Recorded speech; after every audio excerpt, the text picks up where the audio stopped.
Welcome to this week's Trace Catch-Up session. I'm your host, Lelo Mutwana, and today's guest is Junior from Tribe Afrique.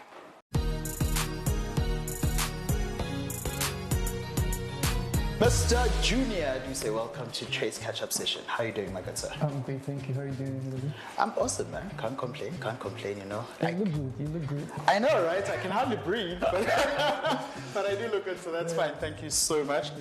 Guys, Junior's from Tribe Afrique. He is the founder and director of a decolonization movement that he has started. How long have you been running this? 4 to 5 years now. 4 to 5 years. Make up your mind. Is it 4? Almost 5 years. Almost 5. Almost 5 years. If almost counts, you know. When is your birthday so we can give away stuff? April 30th. So the upcoming. So I can give away stuff to my people. Yes, definitely, definitely. That's cool, man. Yeah. So you started this to wait. First of all, your fashion brand or your name, Tribe Afrique, is an amalgamation of English as well as French. Correct. Yes. Right, but you're also decolonizing. So please explain the concept. Okay, when you look at the African continent, there are two major languages that come on board, you know, English and French.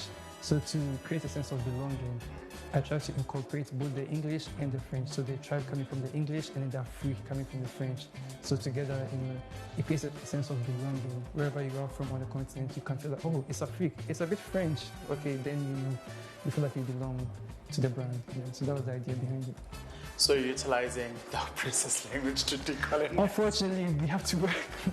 We have to work with it. Yeah, to some extent. No, I hear you, man. And what I mean, you and I had a whole conversation before the shoot about how you're trying to bring the African prints into mainstream, right? Yes. So, I mean, and we spoke about how if you ask any designer, international designer for that matter, about who is your inspiration, blah, they'll always go Coco Chanel, they'll go Givenchy, they'll talk about Louis Vuitton, but they'll never expand to like Fubu, for instance, right? So is that the space that you're trying to penetrate? Yes. First of all, we are trying to change the perception that people have of African fashion, you know. Because if you look at one major effect that the colonial era had on Africa is the culture. So now there's fashion and there's traditional wear. Yeah. Okay. Anything outside the Western, you know, the Western outfits, it seems as traditional wear, and anything, you know, from the West is deemed as fashion, and that alone is a limitation. Because when you say fashion, fashion evolves, it's dynamic, but when you say tradition, it's on the other end of the spectrum. Yeah. Tradition doesn't change. It's constant. It's functional. And so now when you create a whole clothing line and you put it in the category of tradition, you are already limiting its ability to grow, because now it has to be constant so that people can relate to it. So we are trying to bridge that gap, you know, bringing African fashion, you know, where we bring the adornment, African adornment, be it your pants, your shirts, you know, your in the belly prints, you know, that migration from traditional outfits to African fashion. We are trying to push that agenda. So that's our main target. That's what we are trying to do. And is that African fashion in this conversation then always got to do with print? Or can we get away from print and still create garments that are functional, that translate to the now and then without print? Or is print a constant thing that needs to be there? That's a very interesting question that you brought up, because if you look at this, what we call African prints, like what I'm wearing right now, they are not really from Africa. Historically, these prints are from Indonesia. Yeah. Okay, so they are Indonesia batiks. During the colonial era, the Dutch colonized Indonesia and they set up Dutch-Indonesia companies. So they focused on the printing of these batiks, and they were selling it to the middlemen, the English. So when they came to Africa, they were trading with these batiks. Yeah. So Africans took it and incorporated it into our culture, you know, into our tradition. So nothing is really African, but it depends on the meaning that we attribute to it. Yeah. The meaning that, you know, what it signifies to us. You know, so that is. So we took like lemons and we turned it into lemonade. Into lemonade, and we're drinking it. You know, we're enjoying every step of it. Yeah. You've got 3 of your models here today. Yeah. That you want to show us some of your things. Okay. So please hold them up quickly. All right. Mpho, please come through. So if you see this outfit, it's made from the Indebele print, okay? And this print is quite significant because it's got the South African colors, And if you look at the flag, the South African flag has got like a Y in it, and that Y is a symbol of unity. Yeah. That wherever you are, we can all meet and continue our journey. So we made something funky that you can wear to school, you can wear to the mall, with it, and still feel like you're funky. Yeah. Without people looking down at you like, okay, is she going to a wedding? Is she going to her grandmother's birthday party or something? So we're trying to bring the funkiness, so that we can also be on the same platform as the Western outfits. Yeah, please do turn around. And what we are doing is we're also putting in a bit of creativity. So now we make the hoodies detachable. You can wear it with your pantula bucket hats, whatever it is. Be funky, be youthful with it, She's got a little Mastignana there. Yes. Thank you. And This protects the rest. you can still look beautiful. You can still look beautiful while staying safe. That's the whole idea behind it. Yeah, you can still look beautiful while staying safe. Absolutely love it. And so talking history piece as well. I mean, you spoke about our flag, but you also paid homage to the actual tribe. Yes. Also explaining how the material and the patterns actually got to Africa in the first place. Really, really love it. Thank you, Pa. Thank you. We have our next one. Okay, all right. So now we have Bonola here. So now Bonola is wearing, a complete outfit from Tribe Afrique. It's got the hoodie, it's got the pants, and it's got, an accessory to match with it. Yeah. This, where would you typically wear this to? I know you may not be a colorful person, but if you were, where would you wear this to? I know, this looks like a very nice weekend outfit, Yes. to a party. Or if, take off the jacket, I could even wear that to a wedding if I wanted to. Yes. But with the hoodie and stuff, I really love, it's very casual. Yes. Yeah. But also to work.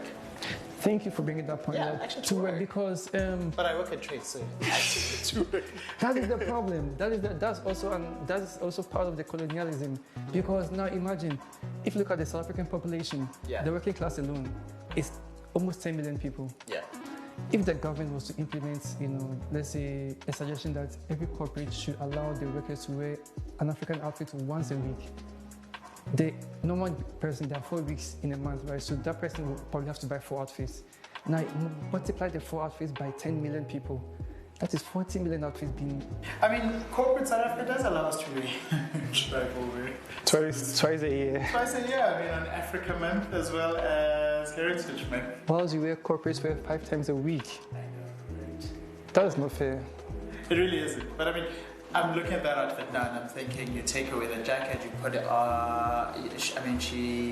before you zip it up, you put it in like a blouse or something like that. Period with heels, it's corporate.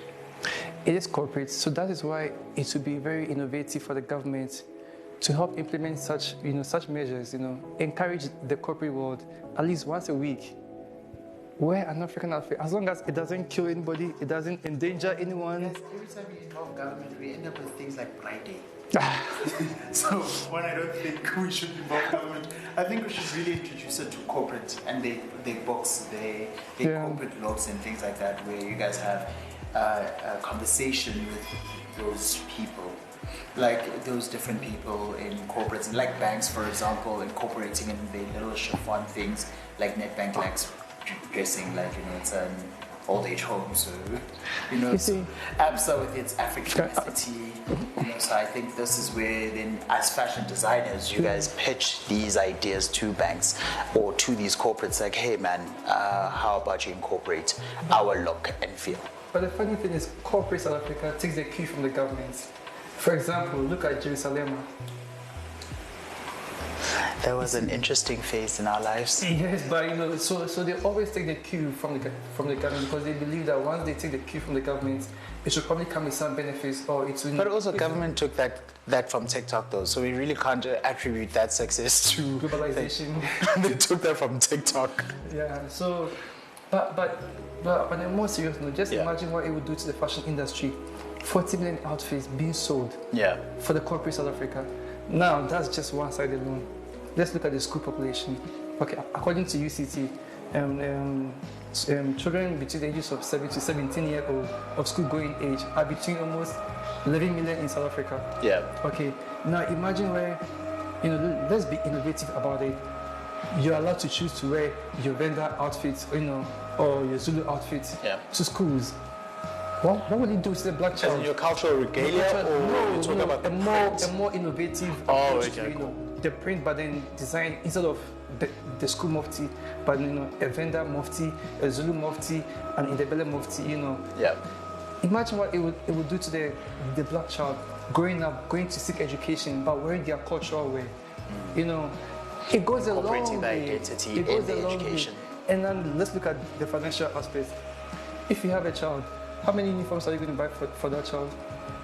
I have no idea, but I imagine it's a lot. Okay, but no. Because they're there till grade 12. So let's say that, okay, let's say you buy 5 outfits because there are 5 days in a week, you buy 5 outfits for your child.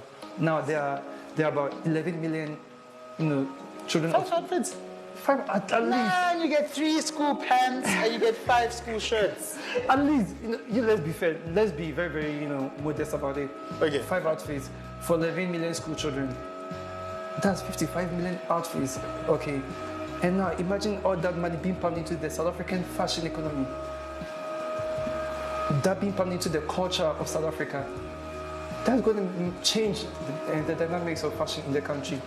Thirdly, you work at Trace, Trace is a big brand. I mean, it's got about 300 million viewers at least. Where do you know our viewership from? Huh? We got more than that, but I mean, let's be modest. Let's be modest. Today's a modest day, so let's not be modest throughout the conversation. We'll be modest. Yeah. So let's say Trace have got about 300 million viewership, okay? Yeah. Now Trace has got a program that's, they show every week on Friday. Now, Trace being so generous, decides to dress the presenters, once a month in an African endowment or outfit, okay? Like my romper. Like what you're wearing. Yeah. Now, that is a free advertisement, to 300 million viewerships of a South African culture. What would that do to the ordinary, citizen? Because now, if she has to wear this to go to the mall, people will not think she's going to a wedding because they saw a presenter on Trace wearing an African outfit because their son wears it to school. So it becomes part of our culture. It becomes normal. But I mean, incorporating it in streetwear, because I'm just looking at the jacket now, you cannot think that she's going to a wedding looking like this. But you are thinking she's going to Braamfontein, to a nice, cool event as well, not to Kitcheners. Yeah. Like to a very nice, cool event. Yeah. So that's all part of the journey, for African fashion in the global world. Yeah. Because firstly, you have to popularize it, and then you have to let people to accept it. Then you transition it to become something that is generally accepted. So now we cannot work without any of these pillars. We need to incorporate all these pillars. So that's what we as a brand, Tribe Afrique, we are trying to establish. So you guys are trying to decolonize and economize the whole ecosystem. That's like, I love it. I really, really love the stories behind it. Do you mind zipping your jacket up? Just want to see my Maboneng outfit.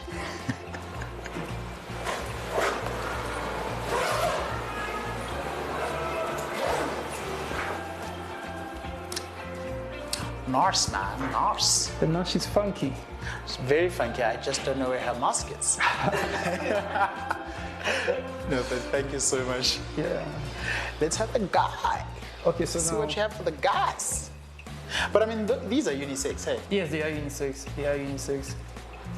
Yeah, I'm talking about them being unisex also. We are trying to bridge that gap where, fashion belongs to an identity.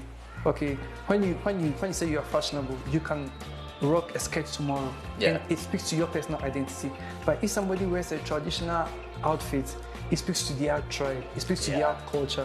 We are trying to descend, like we're trying to get away from that notion, So for now, Herbie is a very, very funky guy. He is funky. He's a guy who's confident to wear pink hoodie, But now he wants to wear an African, outfit. Yeah. Look at him now. Isn't he looking remarkable? I love this jacket. Can I have it afterwards? We can talk about that. I really, really like that jacket, actually. Yes. So now there's something that we are trying to bring out, and the way we are going about this is trying to push this kind of styling into music videos. Okay. So that when you see your hip hop artist wearing something like this, when you're confident to also wear it on the streets, because I mean, you saw A and B wearing it in their music video. Now they don't even have to go buy their famous Western brands, but now they have something funky, that represents their culture in their music videos. I mean, you wouldn't feel, ashamed to wear it, or you wouldn't feel shy to wear it outside, outside. Yeah, I mean, but talk about wearing it in the streets, right? Yes. it's hard to come across these kind of designs. Like you'll see one or two influencer, you'll see somebody wearing it and you're like, where did you get it? And they're always telling you about some dingy corner in town, and not dingy because the shop is dingy, it's just located in a space where you're like, Andes, like I'm not doing that, but I mean, so why is it so hard to locate African designers, if I may say that? You may think this is ridiculous, but to some extent it is linked to the Western idea of fashion, of what fashion is supposed to be. Fashion is apparently supposed to be available, no, not available, but then seen by all, owned by a few, and then limited to a particular status. That's what fashion is all about, That explains Tommy Hilfiger's decisions, but anyway. Yeah. So that's the Western idea of fashion. Yeah. It doesn't make sense for me to go and make a jacket in Shirtray and go put it on a shelf and sell it for 3,000 rand. It doesn't make sense to me because this is our culture. It must be easily accessible to each and every one of us. So we are also trying to, one of our aims as a brand is to make sure that at least by a certain period, we are listed on the GSE as a fashion brand. Nice. And what we aim to do with that is that once we are listed on GSE, every African, every South African can buy a share into that. Now, not only are we saving our culture, but now you are making money from our culture. That is our idea as a brand. So we really want to break down all those barriers that prevent us from, copying into the Western idea, but then we are being more proactive, thinking about the future as Africans. Yeah. There's like a fashion school upstairs, right? You can go there and like pitch a curriculum. Yeah. You can call it African Fashion History Month or whatever the case may be. Yeah. But it would be an interesting. I really love that jacket, guy. We should really talk about this. But anyway, thank you so much, my good sir. Introducing new curriculums in schools that teaches us the stories behind where our patterns come from and the history behind it, but also the economics behind it, right? But also spatial and geographical spaces where we find the apparel that you guys sell and things like that.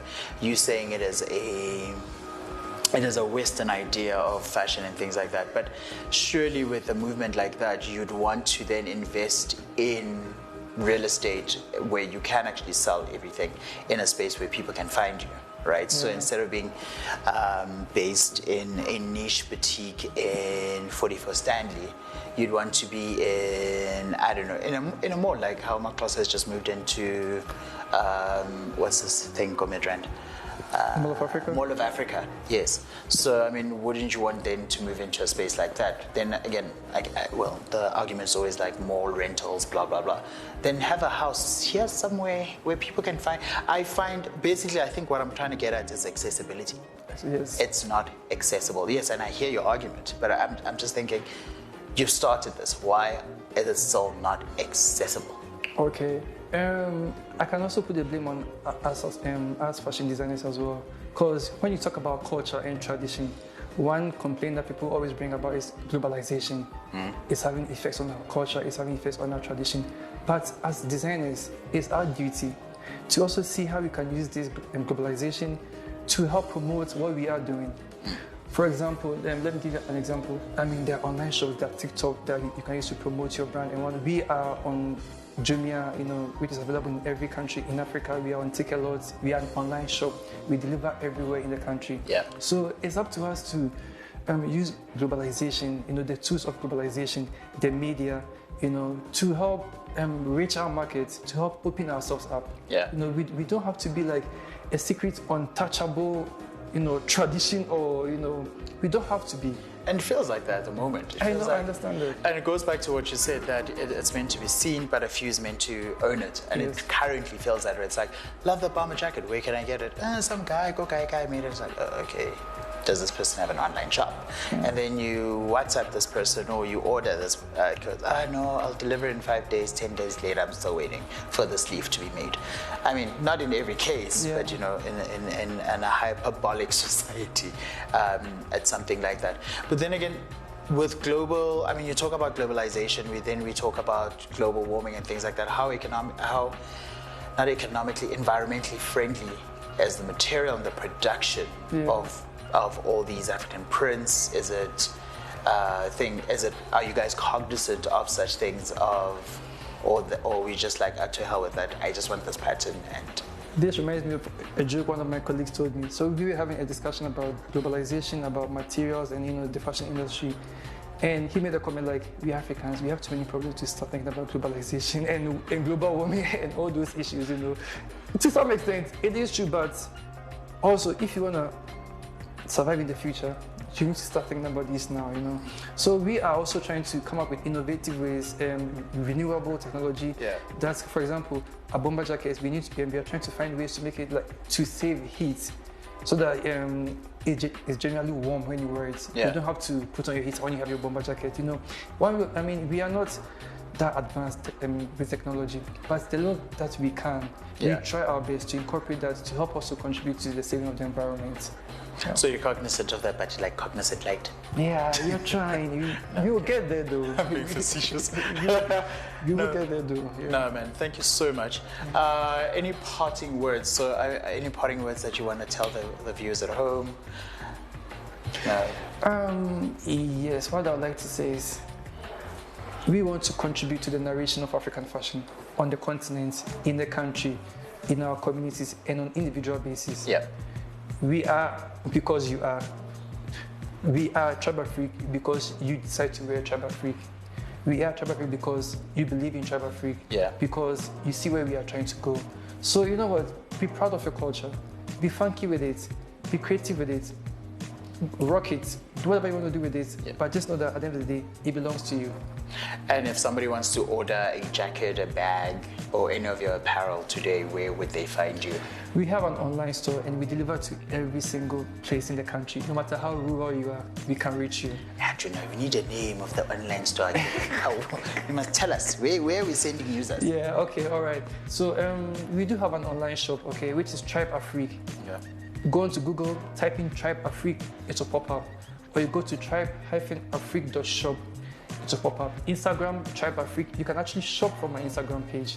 Yeah. Facebook, Tribe Afrique, you can shop from our Facebook page. Okay, cool. Yes, and we shall deliver to you. Awesome stuff. Thank you so much for coming through. Thank you, Lolo. And that is it from us and the designers.